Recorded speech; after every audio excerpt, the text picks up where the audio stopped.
So I am a programmer first and an artist last when it comes to game dev. And I still really want to create all my own things. I really want to have the artistic direction, like control over the artistic direction in my work. I'm fully aiming to be a solo dev start to finish in my career because it's just so fun for me. I get so much satisfaction from being able to express myself creatively. But I definitely think that when it comes to my visual designs and like so many other aspects of art, like I'm struggling compared to programming. Programming I can just do and it's just good and it works and I'm happy. I even feel like writing I'm pretty decent at. It's something that I like specialized in a lot, and like early in my youth, my teen years, I was like a big writer. But when it comes to like visual arts and composition, like cohesion, color theory, it's very new for me. And I don't think that it's something that people in general can't do if they're willing to put in the effort. I don't think there's some inherent skill that people might be missing. I think some people probably have an advantage, and like just like some people are born with like perfect pitch and are better at like music, I think some people are probably born with a better eye when it comes to color composition and stuff. But so I really think the thing that I can do and the thing that other people can do who are in the same situation as me is get as much feedback as possible, get as many opinions, and try things. I have been working on my current game for 10 weeks now, and I felt like the art was off and mid the whole time. And I've started to get actual feedback from other game devs, like specifically on that, before it was too early. And so I think people were just like afraid to comment. Even like most recently when I've gotten feedback, it's been draped in, oh, but I know this is a prototype, so don't sweat it. But like, no, I want the criticism. I want to make something good. I don't want my prototype to leave the prototype stage looking like ass.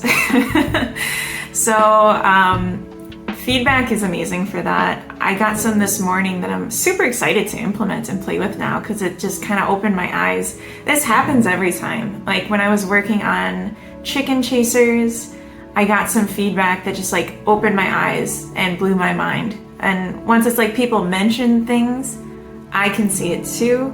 But sometimes I'm just so caught up in just delighted that my game works at all that I'm blind to these details. I'm not used to critiquing other people's work either. So maybe that's something I should be doing more.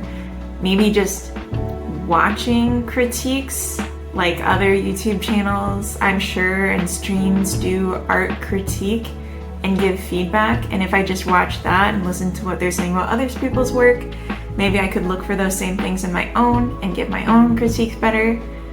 So that's something I think I will start doing. I think that's a good idea. But on top of that, just really getting feedback from other people has been amazing. I got some notes on the color palette and basically like the feeling that it created in people that was like not my intention at all. I very much like soft colors. I like low saturation and like kind of grayish colors. That's my preference because I just feel like it's not too obtrusive. But when you're playing a game, I can understand why people would want more saturation and brightness, just like because it feels more happy and less sleepy, I guess, and maybe a little spooky. So hearing that, it definitely helped because yeah, I think I'll just play with colors more and see if I can turn up the saturation, turn up the brightness, and soften the shadows. And yeah, there were some comments about lighting and like how to have some added backlight and stuff that would make it feel a little bit more visually interesting and dynamic. And a big part of my game is taking photos in the environment, so the environment needs to look good. That's like a big part of it. So this is super helpful to get, and I'm really excited to implement and try some changes now.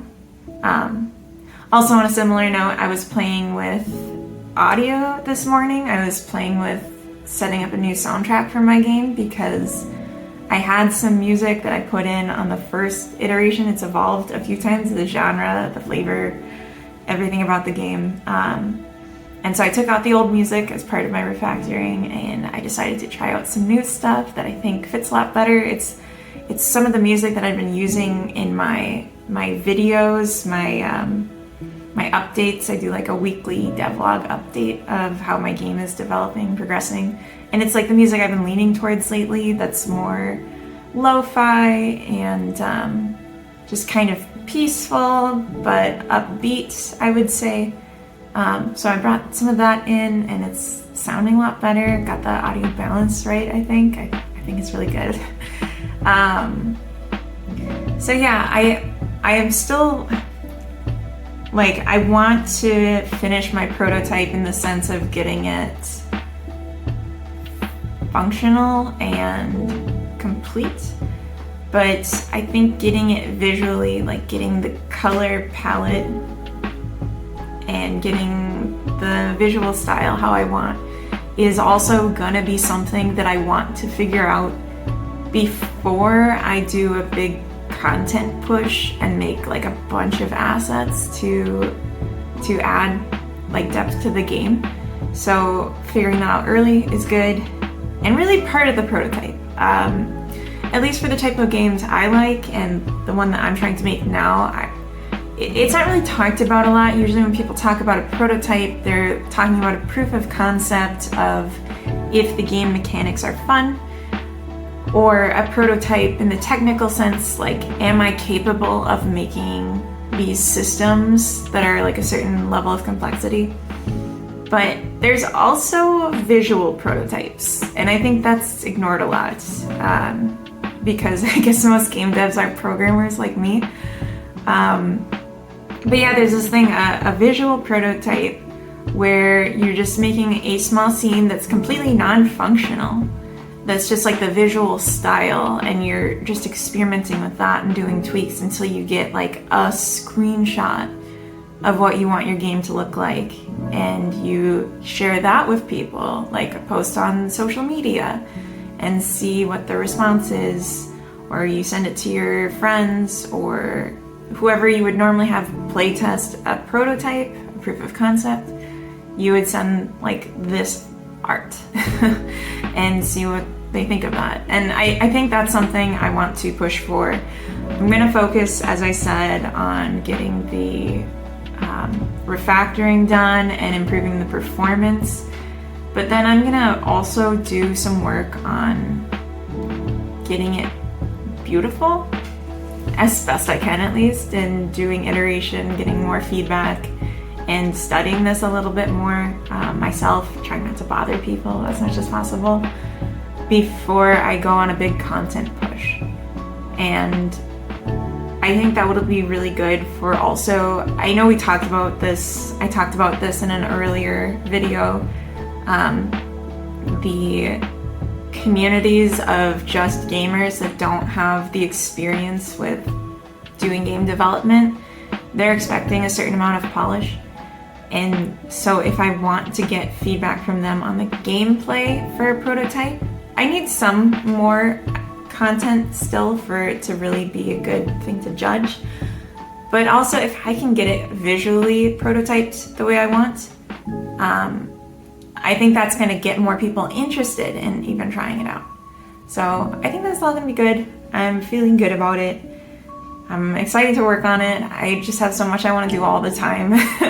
It's hard to figure out what's the best thing to do when. I mean, obviously it can all get done, and it's not the end of the world if I do things in the wrong order, but it's to me worth thinking about, like, what's the best way that I can maximize my time, because getting playtesters, getting feedback is an extremely passive thing where once I set it up, I just have to wait, and I can work on other stuff while I wait, but the sooner I can get that going and then wait on it, the better. So yeah, I'm just trying to get there as quickly as possible, ready to share my prototype and get real players, real gamers trying it out and letting me know what they think. So yeah, I guess wrap up this this video, this thought train. Don't be afraid of just prototyping visuals. Don't be afraid of getting feedback and getting criticism. Super important. Don't sleep on your art, I guess. Yeah, just, I don't know. Do your best, and I'll talk to you later. All right, bye.